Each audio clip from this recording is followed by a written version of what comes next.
बिस्मिल्लाहिर्रहमानिर्रहीम। अस्सलाम वालेकुम। मैं हूं सना अली और आपके साथ शेयर करूंगी बेकरी स्टाइल बिस्किट घर पे हम किस तरह से तैयार कर सकते हैं। आधा कप मैदे से हम घर पे जो है ये बेकरी स्टाइल बिस्किट तैयार करेंगे। बहुत इजी और क्विक मेथड से बनाएंगे। बस कुछ टिप्स हैं जिनको फॉलो करना ज़रूरी है। तो आप भी जो है आधा कप मैदे से ढेर सारे बिस्किट घर पे बना के तैयार कर सकते हैं। अगर मैदा नहीं है तो टेंशन की बात नहीं है, आप गेहूं के आटे से भी ये बिस्किट तैयार कर सकते हैं। चलिए जी बनाना शुरू करते हैं। सबसे पहले हमने एक बाउल ले लेना है, साफ़ सुथरा होना चाहिए, इसमें पानी नहीं होना चाहिए। इसमें हमने आधा कप से 1 टेबलस्पून कम था घी जो हमने शामिल कर दिया है और आधा कप ही पिसी हुई चीनी शामिल करके इसको अच्छे से हैंड विस्क की मदद से हमने मिक्स कर लेना है।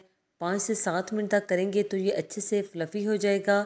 कोई ड्रॉप हम इसमें लेमन एसेंस की शामिल कर देंगे, इससे अच्छा फ्लेवर आएगा। अगर आपके पास ना हो तो इलायची पाउडर शामिल कर दें। यहाँ पे हमने एक अंडा लिया है जिसको अच्छी तरह से फेंटने के बाद हमने 2 टेबलस्पून इसमें ये फेंटा हुआ अंडा शामिल कर देना है। पूरा अंडा हम शामिल नहीं करेंगे और अगर यहाँ पे आपके पास अंडा मौजूद ना हो तो आप इसमें दूध शामिल कर सकते हैं। हैंड विस्क की मदद से हमने इसको अच्छे से मिक्स करके बिल्कुल यकजान कर लेना है। आप देख सकते हैं बैटर कितना स्मूथ हो चुका है। हमने इसमें आधा कप मैदा शामिल कर दिया है जिसको हमने पहले अच्छी तरह से छान लिया था। यहाँ पे अगर आपके पास मैदा ना हो तो आप इसमें आधा कप गेहूं का आटा डाल दें।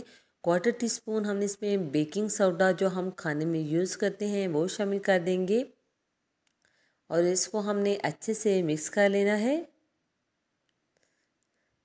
माशाल्लाह से हमने बैटर को तैयार कर ली है। आप देख सकते हैं बैटर कितने अच्छे से जो है तैयार हो चुका है। अब हम इसमें से थोड़ा सा पोर्शन अलग कर लेंगे और इसमें हमने 1 टीस्पून कोको पाउडर शामिल करके इसको अच्छे से मिक्स कर लेना है। हमने इसको अच्छे से मिक्स कर लिया है। अब पहले जो है हम वनीला बिस्किट तैयार करेंगे।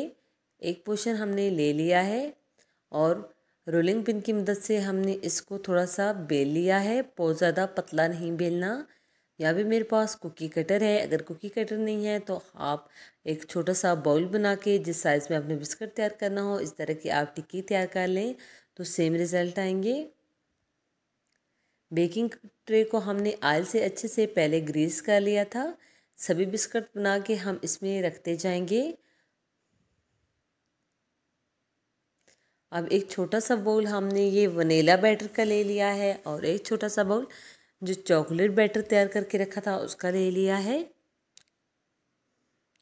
पहले इसका गोल सा पेड़ा बना के हमने बिस्किट रेडी कर लेना है।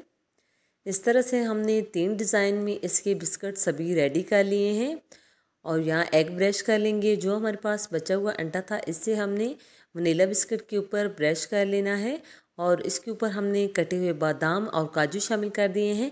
आपके पास जो भी ड्राई फ्रूट हो आप इसके ऊपर लगा सकते हैं तो बहुत ही अच्छा होगा।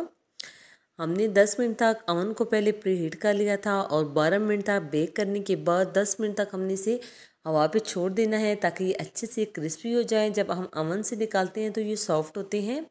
माशाल्लाह से बहुत अच्छे से बिस्किट तैयार हो चुके हैं। और अगर आपके पास अवन नहीं है, आपने बिना अवन के ये बिस्किट तैयार करने हैं तो आपने कोई भी पतीला ले लेना है जिसके ऊपर ढक्कन हो। उसको लो से मीडियम फ्लेम पे 10 मिनट तक प्री हीट कर लें और फिर जो है 15 मिनट तक बेक कर लें। 10 मिनट गुजर चुके हैं। हमने जो है बिस्किट निकाली हैं। माशाल्लाह से बहुत खस्ता और क्रिस्पी हो चुके हैं। आप इनकी लुक देख सकते हैं। आधा कप मैदे से हमने कितने ज़्यादा बिस्किट बना के घर पे तैयार कर लिए हैं। आप इसको किसी भी एयर टाइट डब्बे में डाल के जो है स्टोर कर सकते हैं, ये ख़राब नहीं होते। इसी दौरान अगर चैनल पे नए हैं तो जल्दी से चैनल को सब्सक्राइब कर दें, वीडियो को लाइक और शेयर ज़रूर करना है और कमेंट करके अपनी कीमती राय का इज़हार ज़रूर किया करें कि आपको ये रेसिपी कैसी लगी। आपके कमेंट से हमारी बहुत ज़्यादा हौसला अफजाई होती है। ओके जी, अपना ख्याल रखिएगा। नेक्स्ट मुलाकात होगी किसी नई यम्मी और हेल्दी रेसिपी के साथ। फ़ी अमानिल्लाह, अल्लाह हाफिज़।